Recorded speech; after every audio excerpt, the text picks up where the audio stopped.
Amigos, bienvenidos una vez más a Business Talk. Mi nombre es Reinaldo Díaz y aquí desde las instalaciones del Hotel Bristol en la zona VIP del restaurante Sal Si Puedes, de aquí en la ciudad de Panamá, tengo el grato placer de estar hoy con un invitado muy especial, el licenciado Publio Cortés, abogado de la República de Panamá. Publio, bienvenido. Hola Reinaldo, un gustazo estar aquí conversando con ustedes y con contigo y con todas las personas que escuchan estas entrevistas que aportan mucho a la conversación sobre negocios en Panamá. Así es. Bueno, agradecido de que atendiste nuestra invitación. Hemos compartido en las redes toda tu parte de biografía, tus maestrías. En verdad que es profundo todo lo que hemos evaluado de todo tu currículum. Resalta una trayectoria profesional, digamos, en áreas públicas también en Panamá, que bueno, es lo que queremos también saber de ti el día de hoy, pero también temas importantes, no solo en el tema tributario, sino el tema mercantil, el tema legal, que bueno, vamos a discutir y disfrutar el día de hoy. Primero, una trayectoria es lo que queremos también ofrecer a las personas, un poco cómo llegas a ese mundo fuiste viceministro de Finanzas, estuviste también como director de la DGI, pero antes de eso venía un Publio rodando en el mundo legal, tributario, mercantil. Cuéntanos un poco de esa parte. Bueno, muchas gracias. Sí, es comprensible que cuando uno ha sido, tener algún cargo público de cierta exposición, las personas te encasillan o te asocian con solamente esos temas, pero realmente, y eso incluso que se recuerden de uno es muy de agradecer, ¿no? Pero sinceramente yo me identifico más como abogado. Simplemente he tenido mucha experiencia en el sector público, en el sector privado.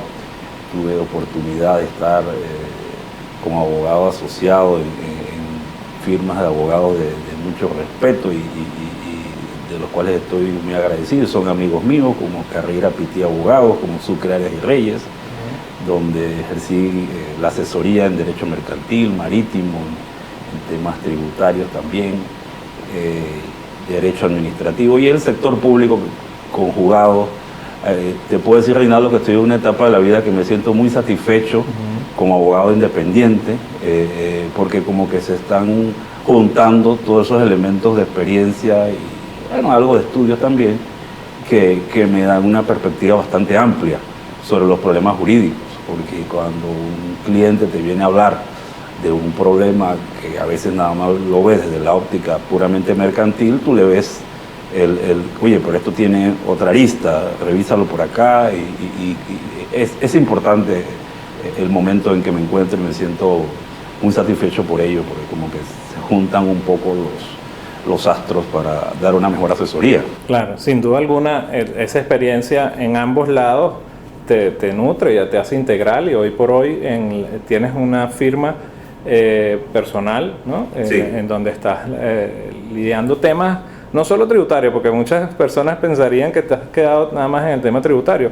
o estás en otros temas, ¿no? También. Sí, en lo tributario siempre estaré, me gusta, pero estoy también en los temas mercantiles, en la asesoría de negocios en todos los aspectos, incluyendo mucho la relación de las empresas con el Estado, que en Panamá son muchas. Temas contenciosos administrativos en el caso del litigio, pero también negociaciones, contrataciones públicas, etcétera, porque eso ya me viene como natural, porque es producto también de la experiencia de haber tenido algún roce con eso, no solamente desde el ángulo público, sino también del ángulo privado. Bueno, Publio ha estado de invitado en Capital Financiero con ciertos artículos en la sección de tributación que hemos venido impulsando desde Conectax, desde Capital Financiero, con temas muy relevantes, muy importantes para Panamá, con todos los estudios que has hecho, y el último tema que tocaste hace muy reciente fue el de defraudación fiscal, ¿no? Sí. Tocaste un tema en el área del sector inmobiliario, pero nada más te quisiste enfocar en ese momento, en esa área como ejemplo, o tú crees que eso puede estar ampliándose pronto y vamos a disfrutar de ti pronto con varios artículos de esto? Bueno, sí, gracias por tocar ese tema. Yo creo que es un tema fundamental desde dos ópticas. Desde la óptica sería tax policy, política fiscal del Estado, por un lado, y desde el punto de vista concreto de las empresas. Desde el punto de vista de política fiscal tenemos una realidad que, como abogado te digo, desde la óptica del derecho penal, la normativa panameña en materia de defraudación fiscal, lo decía en ese artículo, lo he dicho en otras ocasiones, tiene grandes deficiencias porque no es clara, no tiene un tratamiento a las conductas que están mal hechas o bien hechas, pero no están bien, no hay una línea muy categórica entre una y la otra, no tiene una descripción inequívoca de qué es lo incorrecto que puede ser objeto de sanción. Y eso genera un problema de que los contribuyentes, las empresas en esta materia están un poco en manos de la discrecionalidad, de lo que la jurisprudencia vaya diciendo poco a poco, del primero que le toca, que se le aplique. Eso es un problema que yo vengo viendo y vengo comentando, y haciendo como una especie de campaña social sobre el asunto, que yo creo que debe ser atendido y se puede resolver porque ciertamente esto está relacionado con los cumplimientos de Panamá con Gafi, que yo estoy totalmente de acuerdo que se cumpla, pero creo que como país lo primero que tenemos que hacer es retomar esas normas, revisarlas, ver qué fue lo que pasó para que no quedemos tan en incertidumbres y cumplir con los estándares internacionales, pero bien hecho. Y desde el punto de vista, mientras eso ocurre, porque los asuntos de tax policy no evolucionan, tienen su maduración, las empresas en el día a día tienen que continuar y tienen un mes que cerrar y un año que cerrar. Mi consejo sería actuar preventivamente. Ya la Administración Tributaria en Panamá, con todo derecho, está aplicando la ley y estos temas de defraudación fiscal ya comienzan a montar casos, comienzan a surgir las incertidumbres, cómo se interpreta aquí y allá, y las empresas pueden tomar precaución, entender que eso viene, que eso va a ocurrir, parece que ya viene en serio, el tiempo dirá hasta dónde llega, pero si uno queda involucrado en eso, conlleva asuntos que pueden llevar de 2 a 4 años de prisión, y que yo no creo que haya muchas condenas en Panamá, pero al final del camino solo el proceso ya es un problema reputacional, y sí, mi consejo es actuar preventivamente, revisar qué es lo que se está haciendo y qué es lo que puede estar mal o puede tener mala interpretación, aunque la ley, la autoridad pueda decir, a lo mejor lo malentiende y cubrirse para presentar las cosas lo más clara posible y evitarse un problema. Ahora, Publio, no queda nada más en el tema de la empresa. Estuve en un foro donde explicabas que también podía estar lloviéndole al tema profesional de lo que es el que asiste al cliente. Claro, los asesores tributarios, incluyéndome, los abogados asesores tributarios, los contadores asesores tributarios, los financistas asesores de empresas de transferencia, todo el que da consejo, si el asunto se eleva a penal, pudiese verse en el Estado involucrado, que la Fiscalía pueda considerar que es un cómplice primario, secundario, que es un instigador. Esas son figuras de grado de participación. Todo eso está en el Código Penal. O sea, eso está en el Código Penal para todos los delitos. Entonces, la idea es, por un lado, hacer un llamado, ya que estamos tocando el tema aquí, a que como país revisemos las normas para que haya más claridad, porque eso también facilita el ambiente de negocios.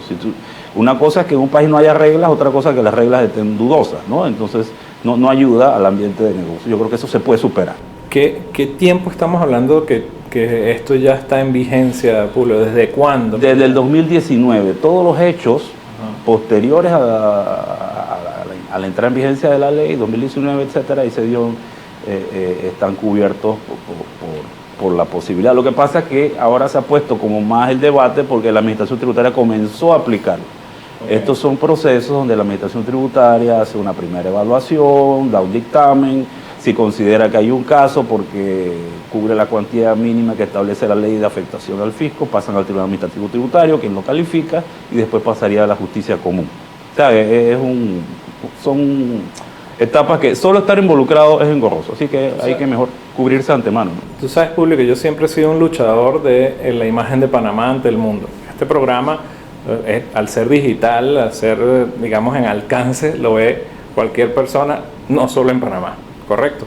Profesionales en el área, nuestra base de datos, gracias a todo lo que hemos realizado, es muy integral. Tiene administraciones tributarias, tiene profesionales, tiene empresas, gerentes de transnacionales. Todo el que nos puede estar viendo podría estar escuchando a un abogado panameño en Panamá hablando de defraudación fiscal en Panamá, que para muchas personas en el mundo piensan que Panamá no se pudiera cumplir cabalmente una ley de impuestos, porque es una imagen que se ha vendido erróneamente desde mi punto de vista, de que Panamá es un paraíso fiscal o que no se pagarían los impuestos, etcétera. Y desde mi punto de vista y lo que he podido visualizar, vivir y todo en todo lo que es el entorno de negocios de Panamá, es muy distinto. O sea, las personas a veces piensan que es así. Con esto que estás explicando, aún más resalta lo que he venido diciendo. Panamá tiene una estructura para cumplir, tiene una estructura para dar a entender al mundo que aquí las cosas tienen sus reglas, tienen sus motivos, y lo que estás diciendo es importantísimo para cualquiera de los dos ámbitos, sí. El ámbito de la asesoría y la consultoría, el ámbito empresarial. No, totalmente de acuerdo. Yo sí pienso que hay retos que Panamá tiene que superar en materia de reputación. Tenemos los asuntos de Gafi que están allí, y que esto de la defraudación fiscal es parte de eso. Correcto. Pero el nivel de exageración que hay sobre elementos negativos de Panamá es porque no entienden el país. Yo creo que los panameños hemos fallado un poco en explicar mejor. Por ejemplo, lo de la apertura de las cuentas en un banco. El sistema bancario nuestro es muy cuidadoso de a quién le abre una cuenta. Ayer solamente estaba yo reunido en estas reuniones de Zoom con personas de Brasil que me preguntaban, y yo le dije lo normal, que bueno, tiene que presentarse al banco y esto, decir que es el beneficiario final, todo, lo normal aquí. Y la persona me decía, bueno, yo creo que, bueno, no voy a mencionar otro lugar, pero un lugar muy famoso de Estados Unidos, donde todos los latinoamericanos van mucho, resulta más fácil abrir una cuenta que en Panamá. Y yo, sí, pero eso no significa que eso sea malo, significa que es un país que trata de cumplir las cosas, pero hay cosas que no hemos hecho bien, y entonces esas, que son las minorías, están afectando la reputación, y tenemos que trabajar fuertemente para que eso se supere. Ya, en tu biografía las personas pueden ver que hemos compartido todo, que has estado en maestrías y en estudios internacionales, y en este área de intercambio de información también, y mucho de eso viene a lo que estás refiriéndote, pues, ¿no? O sea, sí, ese es un área, volviendo al punto que mencionaste anteriormente, donde puedo decir con conocimiento de causa, porque fui parte en un momento dado del equipo de gobierno que tuvo que ver con la implementación, por ejemplo, de la Convención Multilateral en asuntos de intercambio de información y asistencia a la Comisión MAC, que le decimos. Panamá en los estándares porque un asunto es Gafi, la cuestión de la lucha contra el lavado de activos. Otro asunto es el intercambio de información fiscal, que es con el Foro Global de la OCDE, el principal, pues, Foro Internacional sobre eso. Bueno, en el tema relacionado con la OCDE, Panamá por mucho tiene un estatus hasta superior de cumplimiento que una gran cantidad de países de América Latina y de Europa del Este y de Asia y tal. De hecho, ha habido técnicos nuestros que han dado entrenamiento fuera, y eso es verdad, eso está allí. Pero bueno, como ha habido cosas que no son tan buenas, que han tenido mayor difusión, pues estas otras no se conocen. Pero y siempre, claro, estos estándares van evolucionando, ¿no? Los estándares van evolucionando, puede ser que en alguna cosa el país se atrase, avance, pero en intercambio de información fiscal, por lo menos, el país está bastante bien, cumpliendo con la... Hay países que no han ratificado esa convención, y Panamá lo hizo hace tiempo, la implementó, y Panamá está intercambiando automáticamente información en materia de información financiera por fines fiscales con Estados Unidos desde hace como 4 años, con el esquema del Foro Global de hace como 3, 4 también, y hay países de América Latina que no están haciendo eso. Sí, pero bueno, nosotros nos falta hacer la lista hacer mejor el trabajo de la lista de las cosas buenas que tenemos en esa materia, superar las que faltan, porque faltan algunas muy importantes, no podemos engañarnos, pero también resaltar lo positivo que se ha hecho y que se continúa haciendo en este momento. Julio, para los que nos están escuchando, tú fuiste director de la DGI y viceministro de Panamá. ¿En qué periodo en años, digamos? Fui viceministro de Finanzas en el gobierno de la presidenta Mireya Moscoso. Y en el gobierno del presidente Varela fui el director general de ingresos. Que sería el anterior. Okay. Ahora, estas leyes que estás hablando fueron prácticamente en tu último periodo, ¿no? En lo que estamos, todas estas modificaciones. Fuiste parte, digamos, de esos logros. Sí, claro. Pero no, obviamente eso fue un equipo de gobierno, el Ministerio de Relaciones Exteriores también, el Ministerio de Economía y Finanzas, etc. Ok. Pero, digamos, dentro de los logros y retos que tuvieron, están sí, porque a nosotros nos tocó estar, eso fue un azar también, nos tocó estar en las posiciones públicas después de las filtraciones de Mossack Fonseca. Entonces Panamá tuvo que acelerar esos cumplimientos. Sí, esa es un poco la realidad, pero se hizo. Y al día de hoy, en materia de intercambio de información fiscal, estamos bastante bien, cumpliendo con los estándares. Las cosas evolucionan. Puede ser que en algunos asuntos se haya atrasado un poco el país, para adelante, para atrás, sí, pero en términos generales está avanzando. Excelente. Bastante. Digamos que el tema de GAFIS, donde está la deficiencia pues, principal por una serie de factores que muchos conocen ya. Pronto los vamos a estar invitando a varios encuentros que vamos a estar desarrollando en los próximos meses. Sin embargo, no vamos a adelantar todavía qué es lo que vamos a lidiar. Estamos convocando al licenciado Publio Corteja que nos acompañe y nos dé su expertise en esas áreas, pero pronto le diremos. Sin embargo, Publio, Panamá en este momento tiene muchísima inversión extranjera. Han involucrado, digamos, tratado de impulsar leyes, incentivos fiscales, incentivos de varios aspectos, y eso ha llamado mucho la inversión extranjera. También la inversión local se ha visto, digamos, de alguna manera beneficiada e impulsada también con todo este tema de Panamá, pero tenemos una pandemia que nos ha venido afectando a nivel mundial a todos los países. ¿Cómo ves a Panamá en este momento y qué harías tú, digamos, desde algún punto de vista como para ayudar a una reactivación positiva hacia futuro en Panamá? Bueno, lo primero es que hay que entender que el golpe en Panamá ha sido bastante más grande que en el promedio de los países de América Latina, para compararnos con nuestro vecindario, ¿no? Nosotros, tristemente, en el año 2020, el país quedó el sexto del mundo donde más se golpeó, se cayó el Producto Interno Bruto. Ahí tenemos una realidad de ese tipo. Por lo tanto, ese antecedente de alta atracción de inversión extranjera directa, Panamá estaba en primero, segundo lugar, República Dominicana subía, bajaba los años anteriores a la pandemia. Es importante retomarlo porque por lo menos tenemos que mantenerlo, ¿no? Retomar como estaba. Y Panamá tiene que hacer algunos ajustes. El primero que yo haría, hablando del tema de las listas grises y tal, sería poner una campaña de cumplimiento y a la vez de difusión de los logros que ya se han hecho para ir rompiendo, porque el problema reputacional nos afecta y afecta la credibilidad que pueda tenerse en el país. Y ese intangible, ese goodwill que las empresas tienen, también lo tienen los países.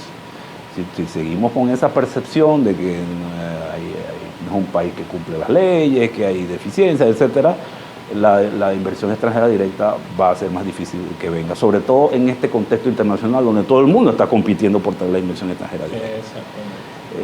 Esa es una realidad. Esas listas y todos esos problemas ya tenemos que afectar. El centro bancario cumple, pero por otros factores que no son del centro bancario, al primero que golpean es el centro bancario, que le quitan los bancos corresponsales, etcétera.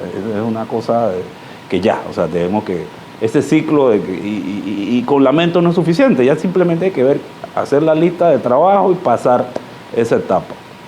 Lo otro que yo haría es reconocer que el modelo de desarrollo que Panamá tiene ya algunos elementos de desgaste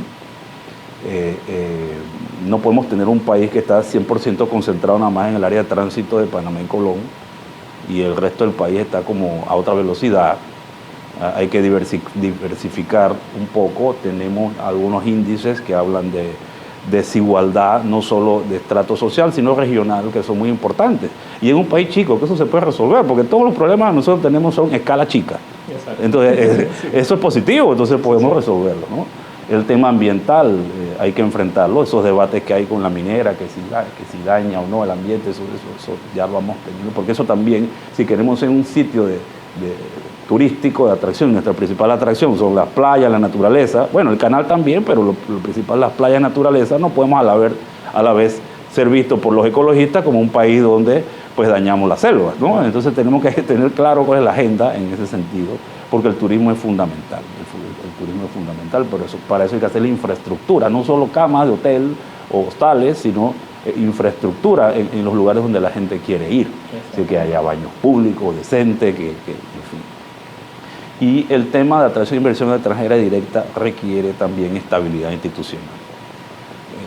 Nadie va a meter plata en un país donde hay dudas sobre el sistema de justicia, que si los casos se deciden a favor o en contra de alguien por influencia.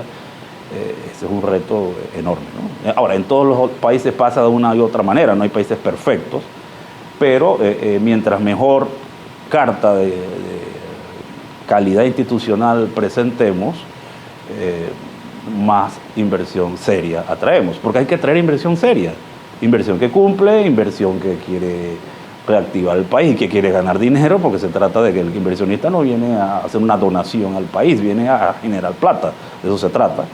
Pero que sea gente que cumple, porque tú puedes pretender decir que traes inversión extranjera directa, pero traes gente que trae problemas, y eso no lo queremos, ¿no? Yo pienso que queremos a los que sí traen desarrollo, crecimiento sostenible y a ver, una diversificación de las cosas. La agroindustria en Panamá está desatendida, no hay tanta industria, eso es lo que crea empleo. No a todos los panameños le vamos a poder generar oportunidades por la vía del sector servicios. Eso es una realidad. Hay más trabajo en el sector servicios que se puede generar, la logística todavía le falta y los empresarios están con interés de hacerlo, pero quizás le falta un poco empuje del mismo Estado, pero al final del camino, a punta del sector servicios solamente no veo que generemos los empleos que necesitamos, y sin empleo no hay demanda, y sin demanda no hay impuestos, en fin, es un efecto carrusel. Exacto. Ahora, tocando un punto, estuviste inmerso en temas de las OCDE, todo esto que viene, y lo hablábamos con el doctor Galíndez en el último Business Talk, acerca del impuesto global, todo ese movimiento que ya viene cercano a un consenso. Si se llegase a ese consenso público, ¿cómo queda Panamá? Digamos, ¿estamos preparados para atender esto? Los incentivos fiscales que ya se han venido dando, o ese beneficio, pues, ¿no?, de estar establecido, las grandes empresas SEM, todas estas transnacionales que han visto Panamá como un buen territorio para esto. Podría ser afectado de alguna manera. Ahora, pareciera que estoy evitando la respuesta a la pregunta, pero honestamente te adelanto que mi opinión sobre eso, desde un punto de vista geopolítico, más que tributario, es que yo no estoy seguro que eso de verdad va a aterrizar. Es una opinión, o sea, yo he estado bastante metido en la burocracia esta de la OCDE, no soy experto en todos los temas que ellos tratan, eso es un mundo bastante grande. Tuve la oportunidad, por ejemplo, de estar en el lanzamiento del marco inclusivo de BEPS. Yo fui a varias sesiones del marco inclusivo de BEPS representando al país, más o menos sé cómo se maneja. Yo siento que, muy sinceramente, la burocracia de la OCDE en el tema de BEPS y esta economía digital se le fue la mano en tecnocracia y con esto de este acuerdo. Hay un elemento geopolítico que no han tomado en cuenta. Yo no veo, tal como se visualiza la política en los Estados Unidos el próximo año, que hay elecciones de medio término en noviembre, yo no veo al Senado de los Estados Unidos ratificando cambios sustantivos en estos temas de la economía digital en Estados Unidos más allá de lo que ya tienen, GILTI, etcétera.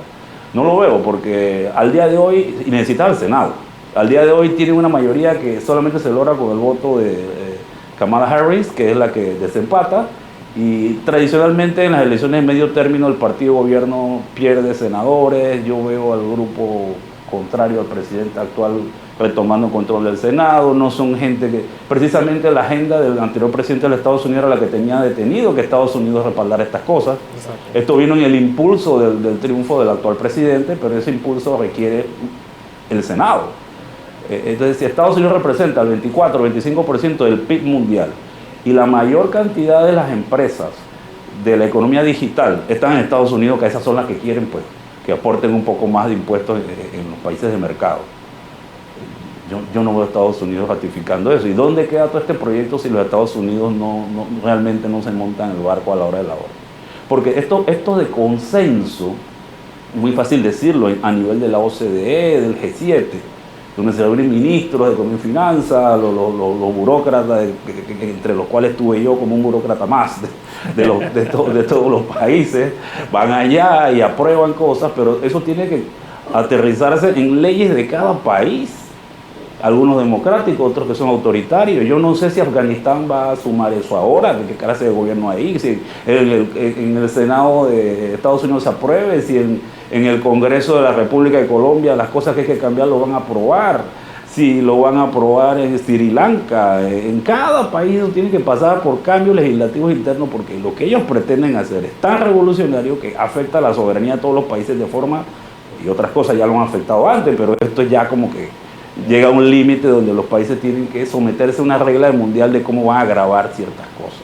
Sí, sin embargo, 24% de la economía mundial está en Estados Unidos. Si Estados Unidos está fuera del barco, yo veo el barco como... Okay. Es mi lectura hoy. No sé, el tiempo cambia, ¿no? Perfecto. Ahora, sin embargo, pudiéramos tomarlo como ejemplo, o los policy makers pues, que están hoy por hoy liderando el país, pudieran de alguna manera también tomarlo en consideración, porque lo que sí es cierto es que la economía digital está, ¿no? Como decíamos. Y va a estar cada vez más. El tema es si nos montamos a grabarla o no, yo pienso que... Mira, exacto, yo al contrario, yo pienso que la administración tributaria panameña, el país, no solo la administración tributaria, porque la administración tributaria aplica las leyes, no es la que lo hace, la asamblea es la que realmente hace las leyes, debe abordar el tema y decidir si lo graba o no, independientemente de todos esos pactos mundiales. De hecho, y verifica la noticia, pero tengo entendido que Costa Rica, que es miembro de la OCDE, aprobó una ley recientemente sobre economía digital. Porque de aquí a que venga ese pacto mundial, podemos ir avanzando. Ellos algo recogen sobre eso. O sea, que sería interesante, ¿no? Sí, porque eso de que hay un ¿consenso dónde? Ya tiene un tema, por eso te digo, más geopolítico. ¿Dónde hubo un consenso? En París. ¿Dónde? En las reuniones del Foro Global. ¿Quiénes? Los representantes de cada país. Cada país regresa y le informa a su gobierno. El gobierno presenta un proyecto de ley al órgano legislativo. En los que son dictaduras sacarán un decreto y ya. Hay que hacer el inventario para ver cuánto lo están haciendo. Entonces van a hacer una especie de como en el MLI, como en el Multilateral Instrument para actualizar los convenios para evitar la doble imposición. Van a hacer como un instrumento de ratificación conjunto, que eso demora y no es tan fácil. El tema es que al final, vi un estudio por ahí de la OCDE que la gran mayoría de los impuestos que aumenta esto se quedan en los países desarrollados. Entonces los países de abajo no ven esto como que esto me va a aumentar la recaudación, ¿sí o no? Depende. Publio, te quiero aprovechar que estás con nosotros hoy y siguiendo con este tema de la inversión extranjera. Panamá tiene tratados de doble tributación ya por muchos años establecidos. ¿Qué crees tú que estamos, o en qué estatus estamos en ese mundo de la doble tributación hoy por hoy? Bueno, Panamá está al día con los estándares internacionales. Por ejemplo, ese es un ejemplo que no se dice, de las cosas que no se dicen. Somos de los primeros países de América Latina que ya tienen vigencia el instrumento multilateral que actualiza los convenios para evitar la doble imposición a los estándares de BEPS. de los primeros de América Latina, ya está vigente en Panamá. Muy bien. Pero tenemos 17 convenios para evitar la doble imposición y la mayoría de ellos, la gran mayoría fueron firmados en un contexto de hace unos años donde solamente se firmaban para invocar que dentro de los convenios hay una cláusula de intercambio de información fiscal, que eso es el intercambio de información fiscal de la generación antigua, para llamarlo así. Okay. Y Panamá comenzó a firmar tratados para decir que, bueno, ya tengo intercambio de información basado en los convenios. Pero algunos de esos tratados no fueron pensados, no digo que todos, porque hay algunos que sí tienen un componente de pero la mayoría no fueron pensados como lo que deben analizarse los convenios para evitar la doble imposición como un instrumento de atraer inversión extranjera y que la necesitamos. Yo creo que Panamá debe retomar el tema de los convenios para evitar la doble imposición, pero ya con no con una visión de cumplir con intercambio de información fiscal, porque nosotros con eso ya tenemos todas las leyes, todos los convenios y eso están dando. Ya eso no es el tema. O sea, tú dirías utilizarlo como una herramienta de atracción de inversiones, que para eso es que realmente son los convenios. Okay. ¿Con qué país? Bueno, los 17 sería muy difícil. Sí, pero hay países importantes que sí son elementos de atracción de inversión, como México, como España, como Holanda, bueno, Inglaterra. Desde tu punto de vista, ¿qué país faltaría? Pero hay muchos países con los cuales Panamá, y es un análisis que tiene que hacer el Estado, las autoridades con el sector privado, hay países con los cuales, por ejemplo, Perú, por ejemplo, Colombia, con los cuales yo analizaría sí, esas interacciones comerciales que ya existen y que puede haber más, y en algunos casos incluso no existen, pero el tratado podría motivarlas, comenzar a analizar por qué no tenemos esos convenios cuando pudiese ser que el sector privado de esos países le interesaría que los tuviéramos. O sea, no tenemos tratados con Colombia, con Perú, no, con países que están de alguna manera, que hay negocios y que pudiera ser interesante. El caso de Perú, pues, ¿no? Que claro, tan vigente que totalmente. Ya inclusive el gobierno actual estuvo de visita en Perú físicamente, ¿no? Hicieron en conjunto con el sector privado una iniciativa excelente que yo aplaudo. Correcto. Y en esa misma línea yo complementaría que sería bueno analizar un convenio para evitar la doble imposición con Perú, porque no lo tenemos. Hay elementos allí, había listas que nos tenían en lista, ¿no? Superar todo eso y vamos a hacer negocios. Aquí ya no puede. ¿Qué tiempo? Bueno, eso puede tomar. Es un asunto de voluntad política, no solo de capacidad técnica, es de decisión. Pero en el caso de Perú, pues necesitaríamos que las autoridades actuales estén de acuerdo en firmarlos, etcétera, etcétera. Eso podría ser un tema pero nosotros podríamos ponerlo en un elemento de nuestra política exterior económica. ¿Con qué países vale la pena tener convenios para evitar la doble imposición en función de que inviertan en Panamá? Exacto. No en función de cumplir con un requisito que un organismo internacional, que no, ya eso pasó. Porque esos requisitos de intercambio de información a requerimiento y automático ya Panamá los tiene. Y bueno, tienen que ir mejorando los estándares de vez en cuando, subir una calidad aquí que la otra, pero ya Panamá está encarrilado en eso.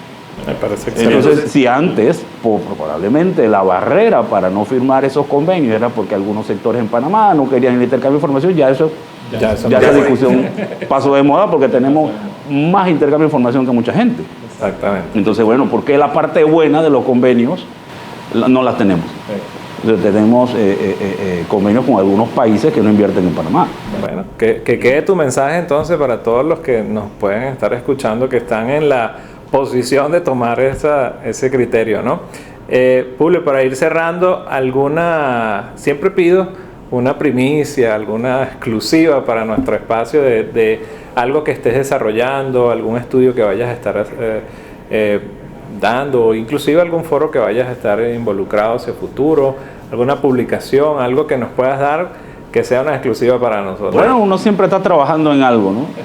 Pero este tema último que acabamos de mencionar, de por qué Panamá no tiene más convenios para evitar la doble imposición, con el objetivo de atraer inversión extranjera, a mí me entusiasma, me y yo creo que estamos desarrollando alguna idea por allí.